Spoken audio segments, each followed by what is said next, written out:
Екінші видеоға қош келдің. Видеоның тақырыбы айтып тұрғандай, осы видеода біз микроэкономика және макроэкономика туралы айтатын боламыз. Енді зерттеулер оңай болу үшін экономика ғылымы екіге бөлінеді, және олардың әрқайсысы бөлек курстар болып саналады негізінде. Бірінші микроэкономика. Ол экономиканың кішігірім бөлшектерін зерттейді.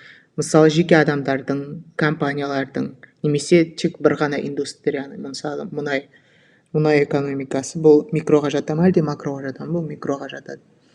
Және екіншісі макроэкономика, жалпы ірі экономиканы зерттейді. Бір мемлекеттің экономикасын немесе бір мемлекеттен құралған одақтардың экономикасын зерттейді. Мысалы, Еуропалық одақтан бірнеше мемлекет бар. Соның әрқайсысындағы бір елдің өзінің экономикасын макроэкономика зерттейді, және түгелдей сол одақтың экономикасын да макроэкономика зерттейді.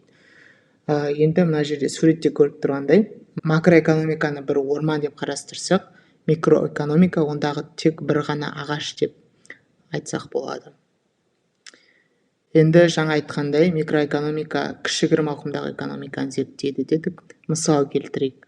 Мысалы, бір компанияның, егер сол компанияны Apple деп ретінде қарастыратын болсақ, Apple'дың экономистері немен айналысады? Apple'дың экономистері Apple'ге таңдау жасауға көмектеседі. Яғни бірінші видеодан біз білеміз, ресурстардың шектеулі болатынын. Сол сияқты Apple'дың да ресурстары шектеулі. Шынымен, мысалы, Apple шексіз iPhone'дар, iPad'тарды, MacBook'тарды шексіз қылып шығара алмайды. Әрине, олар өте үлкен ауқымда шығара алады, бірақ бұл шексіздік дегенді білдірмейді. Бәрібір де лимит бар.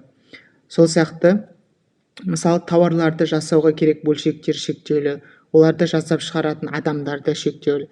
Яғни адамдар да компания үшін ресурс болып саналады бұл жерде. Жарайды, ауытқымайық. Apple таңдау жасау керек болады. iPad шығарған дұрыс па, әлде MacBook шығарған дұрыс па? Осында шешім жасау керек. Немесе әрқайсысы қанша көлемде болу керек? Бұл да бір таңдау. Қандай пропорцияда шығарғанда ең көп пайда табылады, соны білу керек. Себебі қаншалықты көбірек шығарсаң, соншалықты пайда дегенді білдірмейді әдетте. Және жұмысшыларды, яғни адами капиталды қалай бөлу керек? Тағы да басқа өте көп сұрақтарды, осындай сұрақтарға тиімді жауап беруге көмектеседі.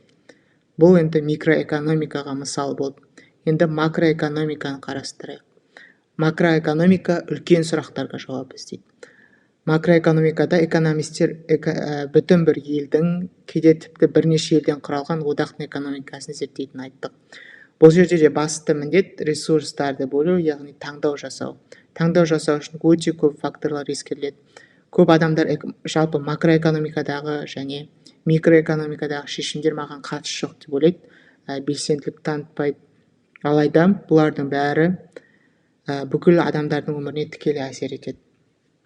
Сол үшін экономикалық біліміңіз тереңдетіп, жақсырақ шешімдер қабылдап үйренгіңіз келсе, келесі 3-ші сабақты міндетті түрде қараңыз.